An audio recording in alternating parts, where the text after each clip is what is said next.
It is the year of 1601.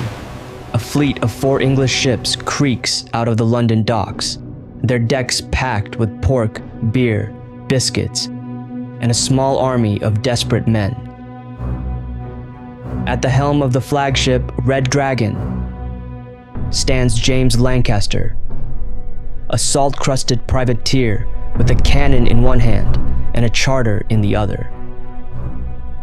The East India Company, barely a year old, is a bold experiment. Just 101 shareholders, a charter from Queen Elizabeth, and a dream of stealing a slice of the spice trade from the Spanish and the Dutch. England, at this point, is nothing. A cold, rain-soaked island with no empire, no real navy, and no global influence. Spain and Portugal dominate the seas. The Dutch control the spice trade. The French are rising.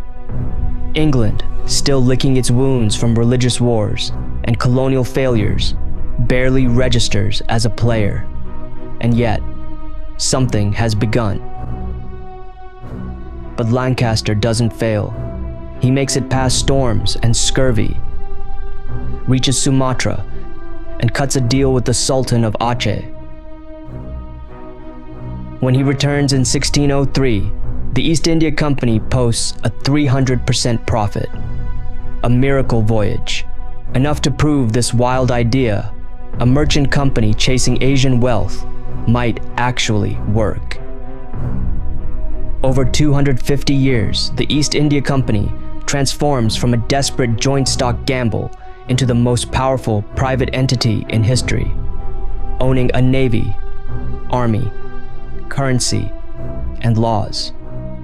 It topples kings, seizes cities, and governs millions, sending oceans of wealth to London. More than a company, it becomes a state.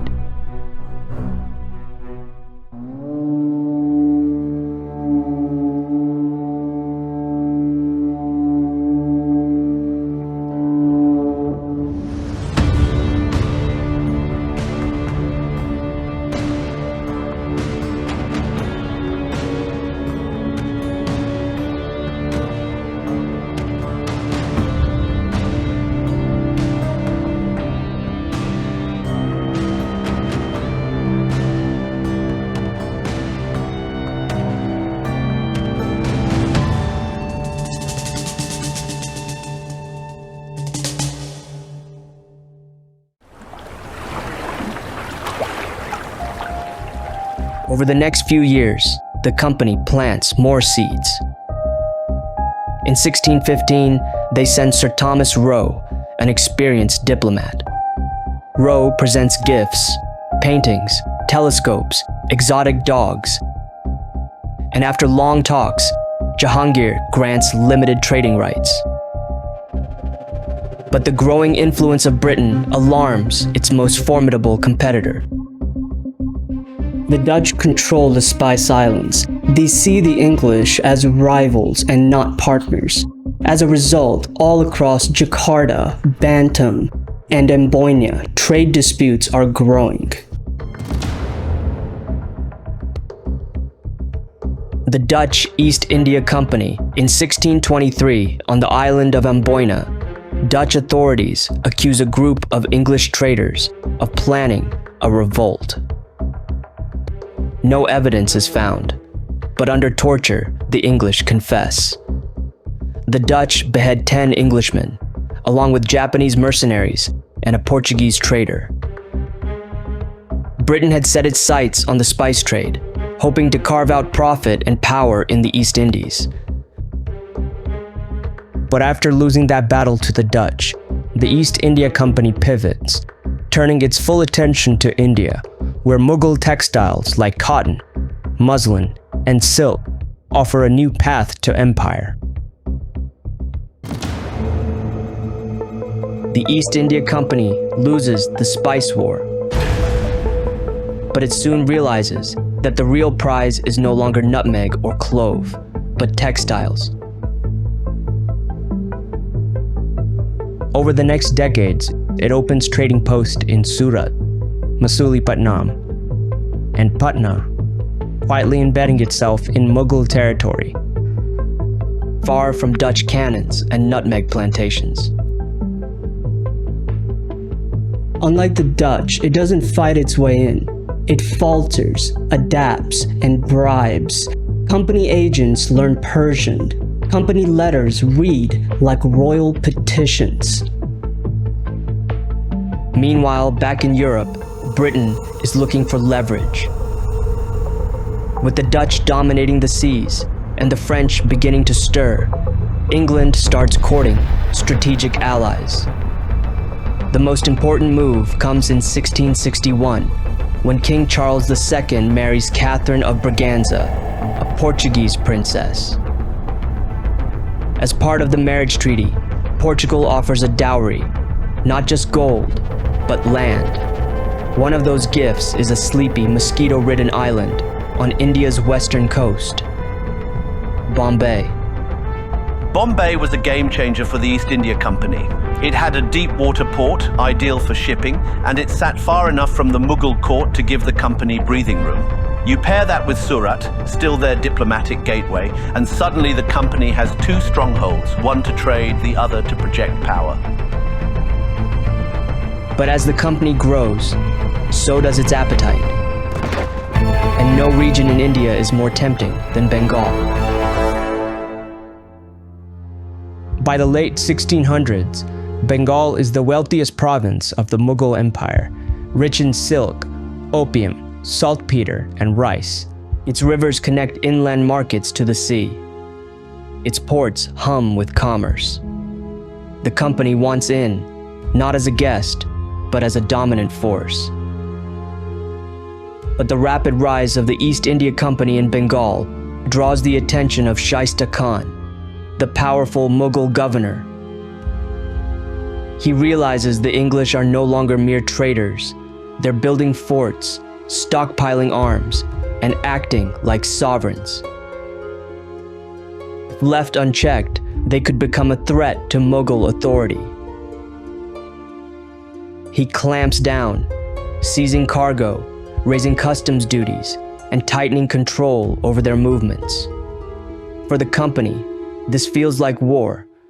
For Shaista Khan, it's just restoring order. But for the ever-growing East India Company, it's a declaration of war. And so, for the first time, the company prepares to challenge the empire it once bowed to.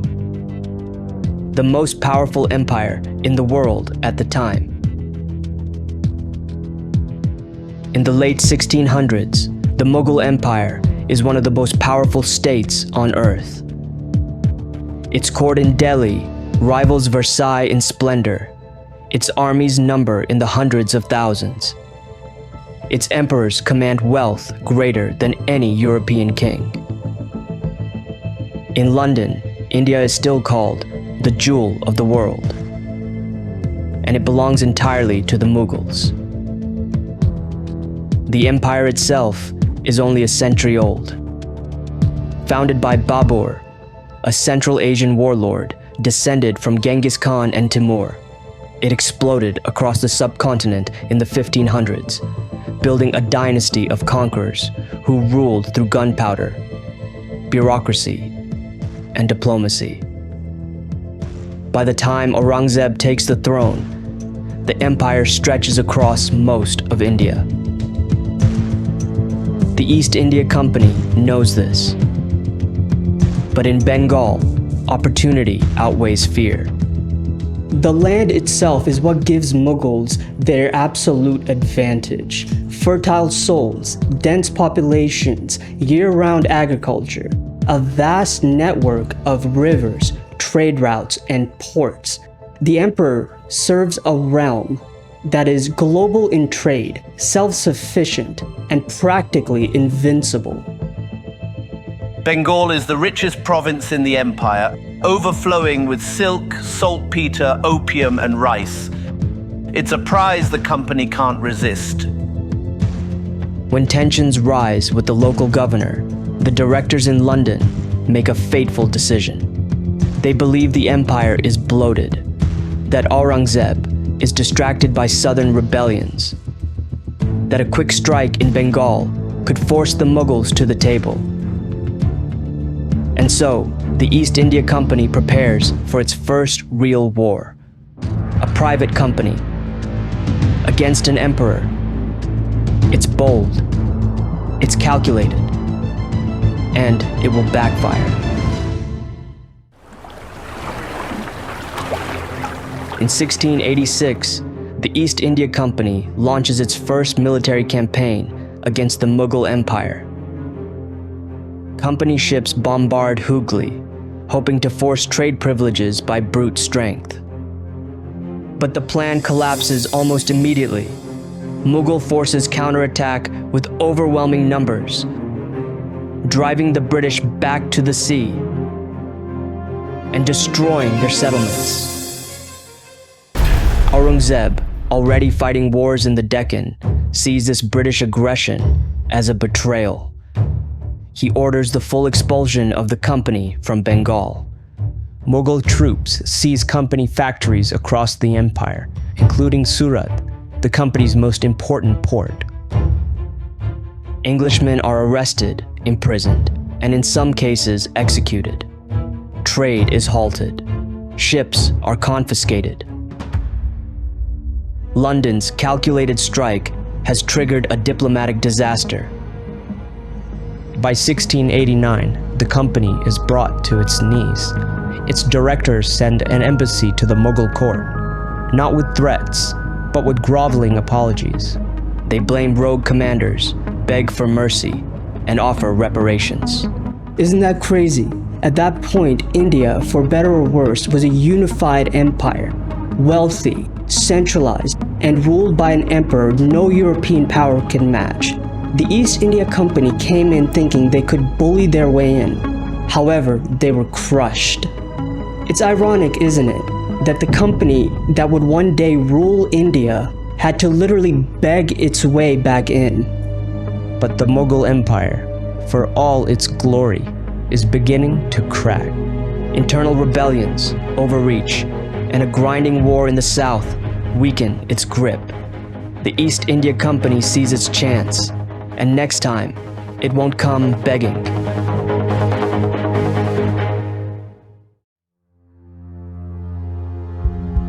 In 1707, Emperor Aurangzeb dies, and with him, the last breath of true Mughal dominance. What followed was just chaos. His sons fought for the throne. Governors began acting like kings. Rebellions erupted across the empire, from the Marathas in the Deccan to Sikhs in the north. The once mighty Mughal Empire begins to splinter. And the East India Company is watching. They no longer try to conquer by cannon. That lesson was learned. This time they use gold, promises, and patience. They bribe local nawabs. They pit rivals against each other. They embed themselves into the machinery of Indian politics, not as foreigners, but as advisors. The company's strategy is clear: divide and rule. And in a land of collapsing empires and rising warlords, it works. But to truly accomplish its objective, it needs a partner, far more richer and powerful than any governors or even kings: the bankers.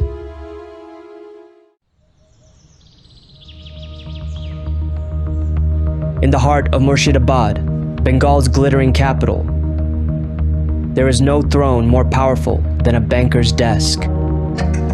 The Jagat Seths, a title meaning banker of the world, are not kings, but they might as well be. For nearly a century, they have financed emperors, stabilized governments, and kept the wheels of commerce spinning across northern India. They were India's invisible hands, its brokers, its creditors, and its kingmakers. Their family vaults held more silver than the treasuries of many European nations. Isn't that mind-boggling? That one family held more wealth than many European nations. If money moves, the Jagat Seths are involved. The East India Company notices. And for years, it works. The company grows richer, but still bends to the Nawab, a provincial governor under the weakening Mughal Empire, but with near king-like power. The Jagat Seths prosper, but stay in the shadows. But then, a young man takes the throne of Bengal. His name is Siraj-ud-Dowlah. His rise is a nightmare for both the East India Company and the Jagat Seths.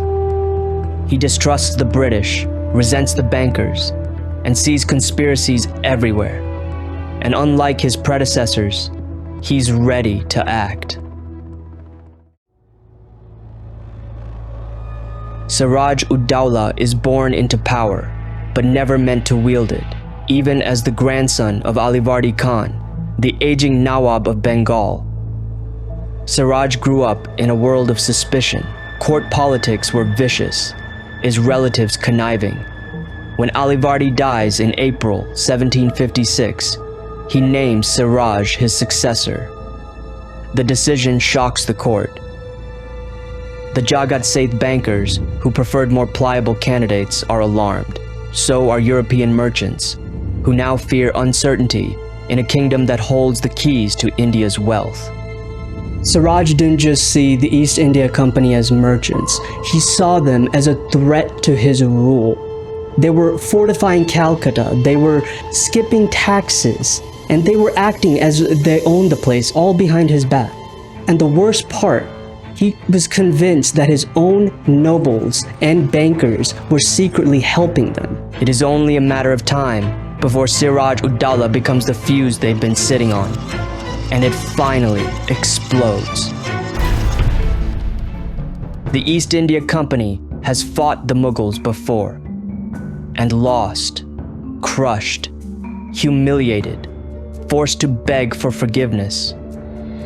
But this time, they bring Robert Clive, and Clive is different. He's not a nobleman, not born into power. He was once a company clerk, a misfit with a chip on his shoulder and a pistol in his mouth. But war gave him a second life. Now, he's a soldier forged by chaos, ruthless, calculating, unafraid to gamble everything. Clive wasn't brilliant in the traditional sense, but he had something better. Nerve, instinct, and this insane luck that saved him more than once. I mean, the man tried to kill himself twice, and both pistols misfired. Twice. That tells you something.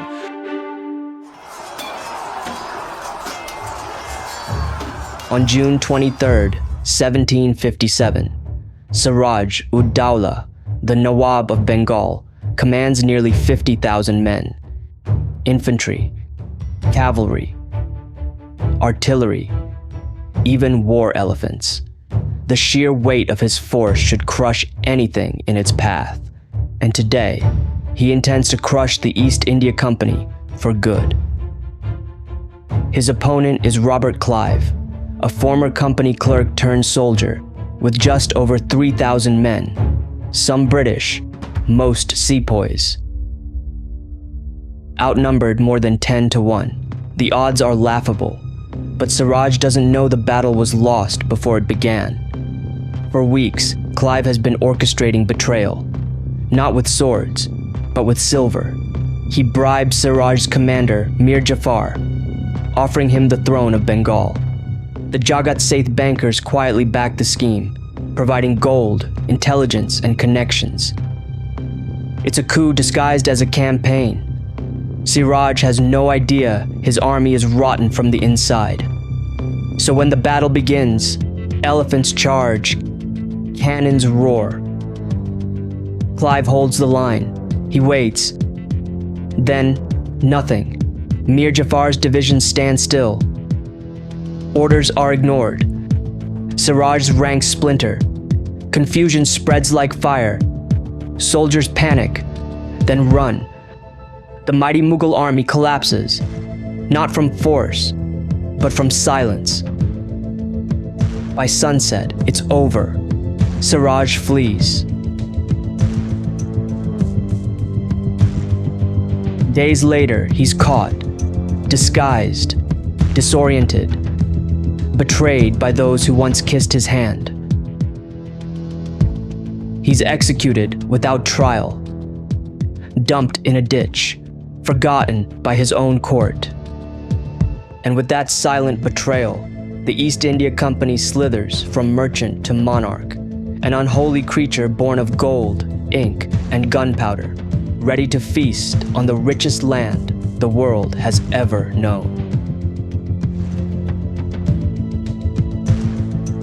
After the Battle of Plassey, Bengal doesn't just fall, it's repurposed. The East India Company, once a guest in the Mughal court, now acts like a government.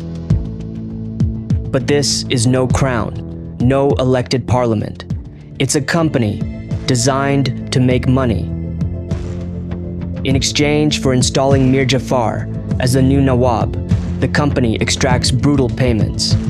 Fortunes in gold and silver flow from the royal treasury to Calcutta. But that's only the beginning. By 1765, the company secures the Diwani, the right to collect taxes in Bengal, Bihar, and Orissa. It's official now. Private company is taxing millions of people, minting coins, controlling courts. They called it an administrations, but in reality, it was pure asset stripping. British merchants flooded the markets with duty-free goods, driving local traders to ruin. Grain was exported for profit, even during shortages. This wasn't administration, it was extraction. Mir Jafar is now the puppet of the company. When he tries to push back, they replace him with his son-in-law, Mir Kasim, young, ambitious, and at first, cooperative. It is a huge mistake that the company will come to regret.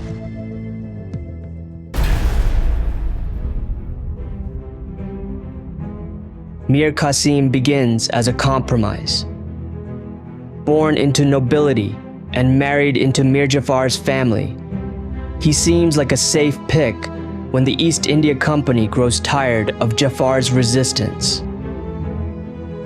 In 1760, they place Kasim on the throne of Bengal, believing he'll be easier to manage, more obedient. At first, Mir Kasim seemed cooperative. He signed whatever they gave him. He paid the company their cut, and he even entertained many officers. But beneath the surface, he was planning something. He started reforming the tax system, building his army, and then moved the capital to Mughal. This wasn't random. Mughal was a fortress. He was planning something bigger. He studies the company's tactics, not to imitate, but to prepare for war. Meanwhile, the company behaves not like a partner, but like a plague. Its merchants abuse their tax-free status, flooding markets and crushing Indian traders. Company officials override local courts, insult Mughal nobles, and act above the law. British greed fuels public anger. And Kasim watches it all. Then the breaking point. Kasim abolishes internal customs duties across the board. If the company won't pay taxes, then no one will. Trade grinds to a halt. Company officials are furious. They threaten war. Kasim responds by seizing Patna, arresting company agents, and executing a few. This isn't a misunderstanding anymore. It's a collision course.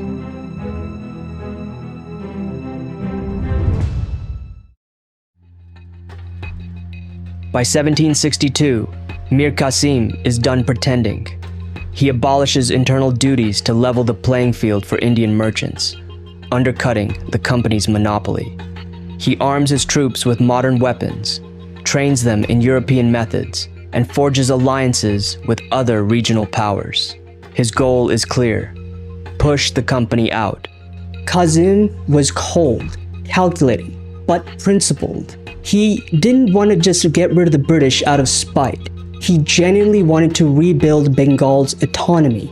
He knew what the company was doing and knew it could not last.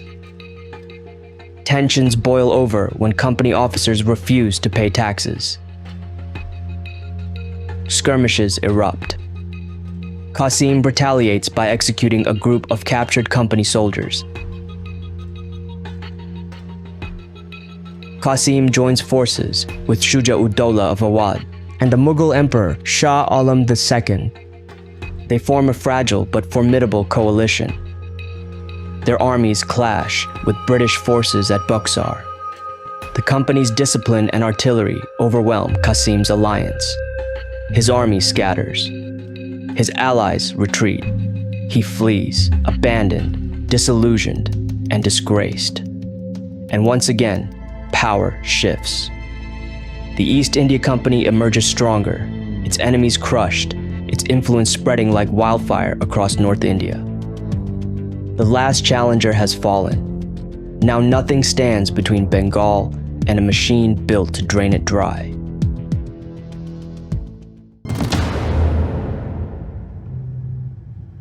With Mir Kasim gone, Bengal becomes a feeding trough. The East India Company wastes no time. Now, it rules both as collector and trader. It collects land taxes as the Diwan of Bengal. Farmers are squeezed dry by tax collectors, then bankrupted again by collapsing market prices. The countryside is wrung out like a sponge. Agriculture declines. Local industries wither. Villages empty. But for London investors, it's a miracle. Dividends skyrocket. Company stock climbs. Directors get richer by the quarter. Parliament sees the revenue. The Crown sees none of the mess. Most people believe the company is civilizing a wild land. The truth is kept far away from polite society. It's not just corruption, it's design. The company isn't malfunctioning, it's working exactly as intended. Extract maximum value from Bengal by any means necessary. The problem wasn't just greed, it was structure. The East India Company was built to maximize shareholder profit, not govern people. Every officer was incentivized to exploit. Land taxes raised, grain exports increased, and local rulers bribed or broken. There was no oversight, and the Crown kept its hands clean, and investors got their gold. But the cost was measured in millions of lives. But when you drain a land past its limit, something breaks. And in Bengal, it's about to snap.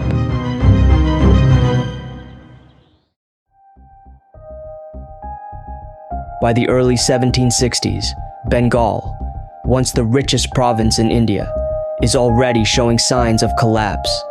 The land is exhausted. Trade is choked. Peasants flee or die quietly in the fields. And inside the East India Company, greed festers. Its officers, called nabobs back in London, bleed the region dry while stuffing their pockets. They don't govern, they loot. Revenues fall, chaos spreads. The directors in London panic.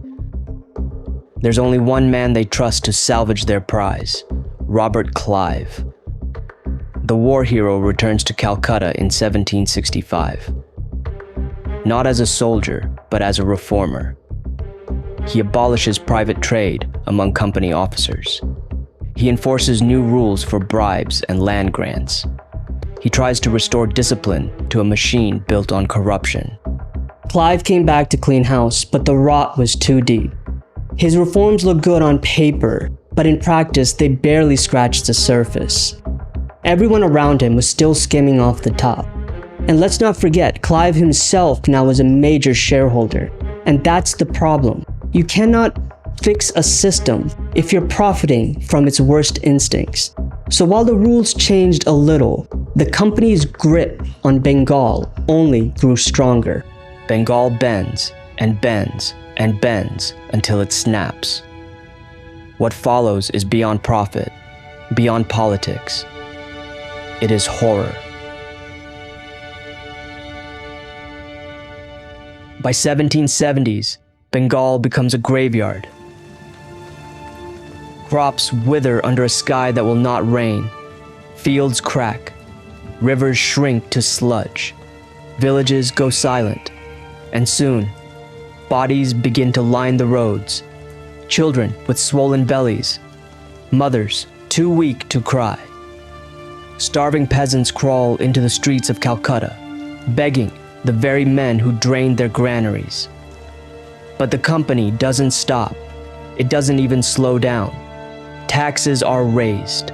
Grain is exported. Storehouses are guarded by armed sepoys as rice rots behind locked doors. The famine wasn't just nature, it was policy. The East India Company taxed starving farmers, hoarded food, and auctioned off grain to the highest bidder. It was like setting the forest on fire and then selling the ashes. Back in Britain, reports of the famine spark horror. Parliament reels. Pamphlets circulate with phrases like, "Company of Butchers." The press demands answers. How could this happen under the British flag? But in Calcutta, the company doubles down. Executives call it unfortunate, but profits must continue. They enforce tax collection with bayonets. Their shareholders, sipping wine in London, receive healthy dividends. The company's finances collapse under the weight of corruption and incompetence. Despite oceans of extracted wealth, it hemorrhages cash. By 1772, the mighty East India Company, ruler of Bengal, executor of empire, is begging the British state for a bailout.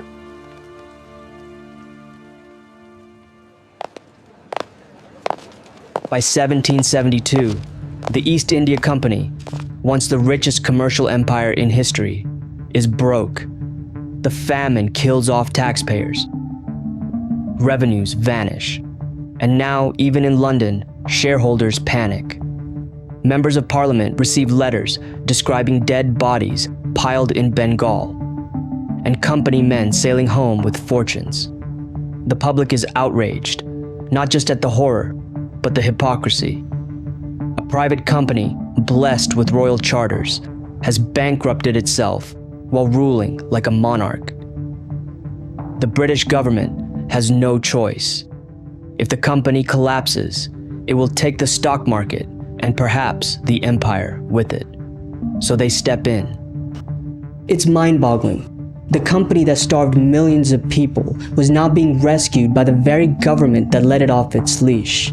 They were too big to fail, centuries before that phrase even existed. In 1773, Parliament passes the Tea Act and the Regulating Act, a sweeping intervention. The company is bailed out with a £1.4 million loan. But the leash tightens. A new Governor General is appointed. A board of control is created. From now on, the East India Company won't rule unchecked. But the bailout is only a leash, not a cure. The company, still hungry for power, will soon find that ruling a broken land is far more costly than looting one. Because now, the people of India are beginning to resist.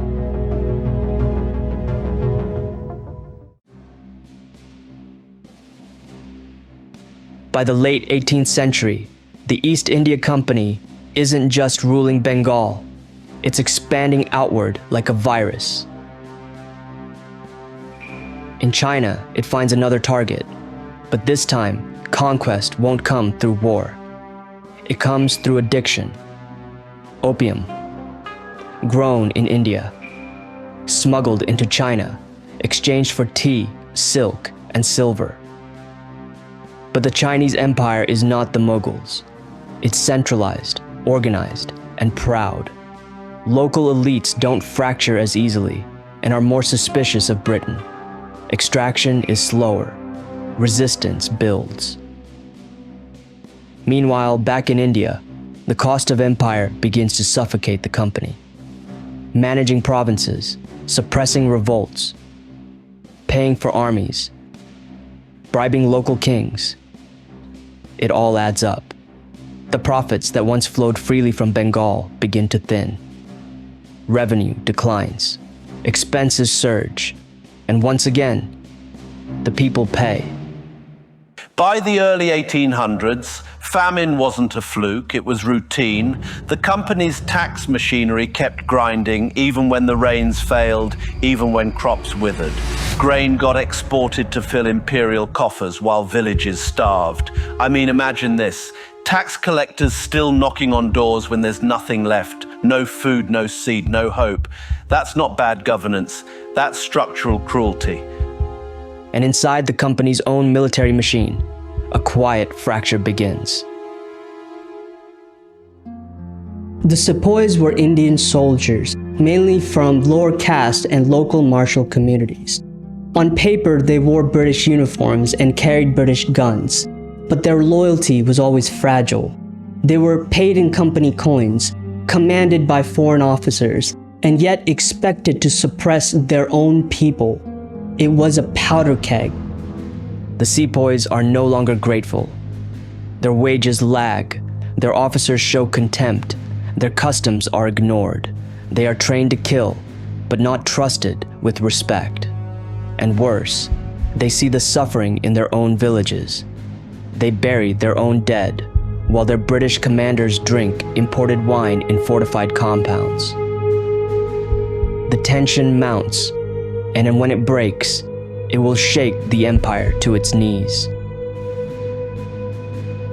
By the 1850s, tension within the company's Indian army is at a breaking point. Sepoys, native Indian soldiers, are growing restless. They're underpaid, disrespected, and increasingly forced to fight wars that serve British interests, not Indian security. But what finally shatters the illusion of loyalty is a cartridge.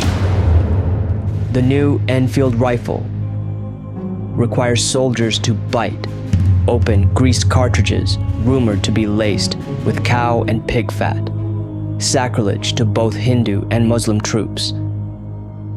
It's the final insult. In May 1857, in the garrison town of Meerut, sepoys refuse the cartridges. They're imprisoned. The next day, their comrades rise. Barracks burn. British officers are cut down. The revolt spreads like wildfire across North India, Delhi, Kanpur, Lucknow. Cities fall, civilians join. It's no longer just a mutiny, it's an uprising. The company is caught flat-footed. For the first time since Plassey, it faces mass resistance, not just from kings or governors, but from the very men it trained and armed. And with them, ordinary Indians rise too. What started as a spark among soldiers becomes a storm of rage across a colonized people. As the uprising spirals out of control, London steps in, deploying tens of thousands of regular British troops by sea and rail. Superior weapons, better coordination, and brutal reprisals eventually crush the resistance. Cities are bombarded. Entire villages are punished. Rebels are hanged, shot, or blown apart by cannon fire. But the victory comes at a cost. The illusion of company rule, of partnership with India, is destroyed.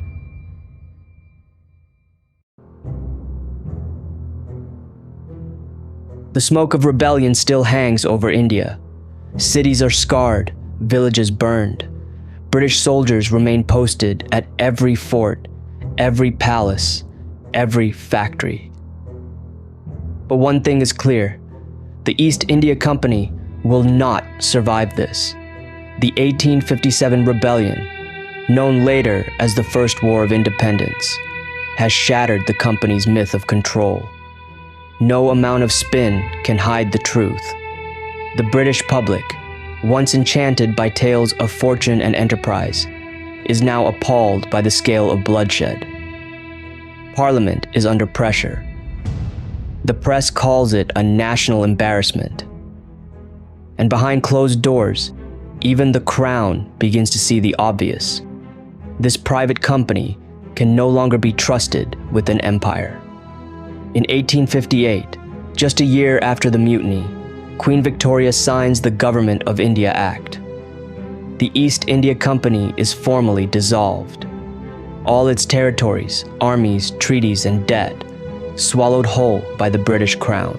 It was a hostile takeover in every sense. The Crown didn't just inherit a government, they inherited a mess, bankrupt provinces, bitter allies, and traumatized subjects.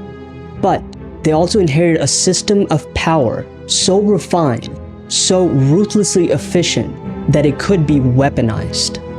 The company's merchant kings vanish almost overnight. Its directors are pensioned off, its soldiers absorbed into the British Army. The double-faced regime of trade and tyranny is gone. The fall of the company marked the end of the private empire, but the system it built, the extractive machinery, the surveillance, the administrative control, that did not die. It simply changed uniforms. You have to understand how surreal this was.